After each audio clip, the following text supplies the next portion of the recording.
Major champions are etched into the history books, whilst the equipment that they used is made to be forgotten. Whether you're looking for more forgiveness, distance, or overall change up in 2024, let me shed some light on the drivers that helped make those victories possible and how you can grab one of them for very little money now their existence has been swept under the rug. Some of these drivers had multiple major wins in the same year, showing their dominance at the time, and with this also being the period where golf design somewhat plateaued due to reaching the boundaries of the conforming regulations, I honestly believe pound for pound these are some of the best drivers in their respective categories that you can get in 2024. So let me know if I missed any drivers off this list, and at the end I'll show you my best all-rounder, which to be honest might not be that popular. But first, let's start with a driver that didn't quite make the list, as I feel there are far better options here, but when I look at what I can give the average beginner golfer for rock bottom price, this all-rounder has to at least have a mention. Rory McIlroy won his first major back in 2011 at the US Open around the Congressional. He steamrolled the field with an 8-shot lead and finishing the 4 rounds of golf at 16 under par. However, this isn't the driver that caught my attention through this time period, even though the 910 was Titleist's first adjustable driver to hit the market for them and currently sells for around £50. What really caught my eye was Rory using the early prototype of the 913 a year later, when he won the US PGA in 2012, averaging 311 yards off the tee, which, let's be honest, most PGA pros in 2024 would be very much happy with. We have to look at why the 913 went that much further, and you'll start seeing so many comparisons and similarities to why some drivers are longer and others are more forgiving as we go through this video. In that 2011 win for Rory, he used the Titleist D2 head in the 910. That's the more forgiving head design. In 2012, yes, he used the 913 prototype head, but now the D3 version. Deeper top to bottom, shorter front to back, and every manufacturer offers these different types of head in 2024. Titleist now in fact has 4 heads: TSR4, low spinning rocket, TSR1, super forgiving, very wide, very shallow. The point is, if you're confident and you have good club head speed, these smaller heads help you get less spin and more distance off the tee. It's why you won't see many TaylorMade pros using the acclaimed forgiving QI10 Max this year, purely because at their club head speed it will just spin too much, and that is loss of distance on the fairways, considering a lot of these guys middle the driver every single time. Now, the 913 D3 isn't the lowest spinning option in this list, and the D2 version isn't the most forgiving option through this list. However, for around £70, potentially cheaper if you're a bit patient on eBay, I can't not mention this driver when it comes to major winning clubs, and I should know how good a value this driver is, as I used it for 3 years when it first came out, and yes, I did pay £700 for that driver when you included the upgraded shaft.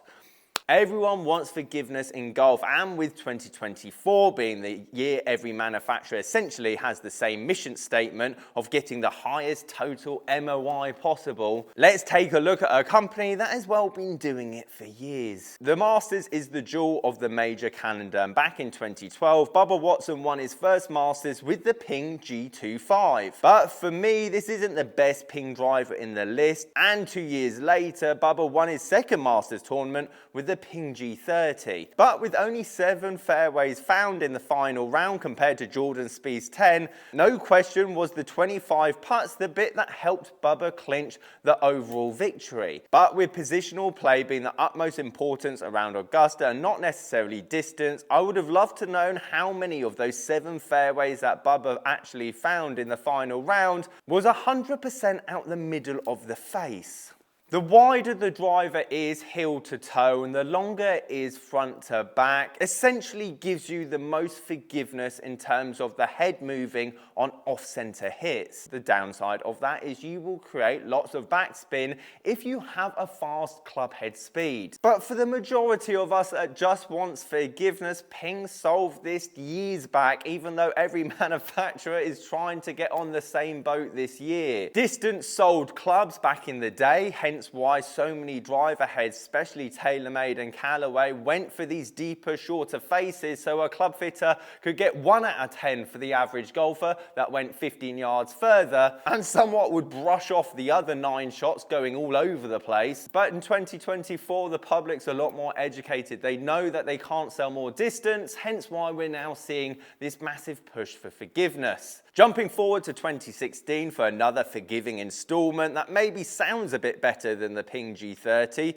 This is arguably one of the most underrated Callaway drivers to have ever come out. It not only had 1 major win, but 2 in 2016, but it was a part of one of the best open finishes on a Sunday when Phil Mickelson and Henrik Stenson battled it around Royal Troon for one of the most exhilarating and tense matches that I've ever watched since being a part of this game. Both the players left the field in their wake, and Phil Mickelson in the end could only sit there and watch as Henrik Stenson tied the course record of 11 under par with an absolute display of golf off the tee and around the green. The Callaway XR16 was also used to great effect around Augusta when Danny Willett won the elusive green jacket. Goes to show that forgiveness is an important part of the game and not necessarily raw distance, as both of those players at the time could have chosen Callaway's long distance machine for its time. But let's start talking distance. And before we go into the behemoths of low spin and long drives, we have to talk about the driver that bridges the gap. Brooks Koepka went on a tear of major victories back in 2017 to 2019, accumulating 4 wins over 3 years. But he didn't actually use the most up-to-date driver in 2017 from TaylorMade. Instead, he chose my personal all-time favorite, the 2016 TaylorMade M2. This driver was the perfect blend of forgiveness and distance. No adjustable weighting like the M1 counterpart, but still very deep face compared to the XR or the Ping G30. Not to mention the best looking TaylorMade driver to ever come out, in my humble opinion. And with that carbon mesh on the back of the head, it sounds just as good as many of the mainstream drivers that we've got coming out this year. This driver was expensive for an incredibly long time, but near on 8 years since its release, the prices have definitely come down to around the £100 mark. If you find a pristine one of these, it's going to cost a lot more, as they are very delicate bits of equipment, especially with that gleaming white top crown, and the driver at the end might be able to help some of you guys that are quite fearful of, well, skying the top of them. But some of you like raw distance. You don't want forgiveness. You want to know that you've got the longest possible driver out there, and you can do that even without spending £500+ on it. Most people think Callaway and TaylorMade make the longest drivers in the market due to them creating more speed, but it's actually down to their aggressive head designs and the reliance on the golfer middling it each time. It's why we see long drive competitors use heads that are so deep, shallow front to back, and again why pros opt for low spin heads. Arguably the best major I ever witnessed was back in 2019 when Tiger Woods got his returning major victory. The story, the emotion, the Sunday red, the combination of it that I will never forget. However, it's fair to say his 80% green in regulation stat and ultimate short game was the bit that led him to the victory. But for a lot of you guys that have watched Augusta over the years, it's not necessarily the longest possible drive that wins, but actually the positional and shot shaping. So no wonder the TaylorMade M5 would help that, as a driver that doesn't produce that much much backspin means that any side spin you put on the ball is going to be accentuated, and with a lot of holes around Augusta needing left to right, right to left, when hit out the middle is going to be the best combination for those particular shots. As Brooks won the 2019 USPGA with the TaylorMade M5 in the bag, and sadly with any driver in the second-hand market, if it's got a TaylorMade logo on the back of it, it's going to go for a bit more money. But I warn you, you put a 9-degree TaylorMade M5 with an X-stiff shaft in it, a lot of golfers without the speed will be struggling to get this thing even in the air. Finish off this list, we've got to go left field, and a good all-rounder as one of the most up-to-date drivers in this list that goes for virtually less money than some of them that I've already shown you, even though they're a bit older. This driver didn't quite live up to the height of its predecessor and therefore tanked in price in the second-hand market.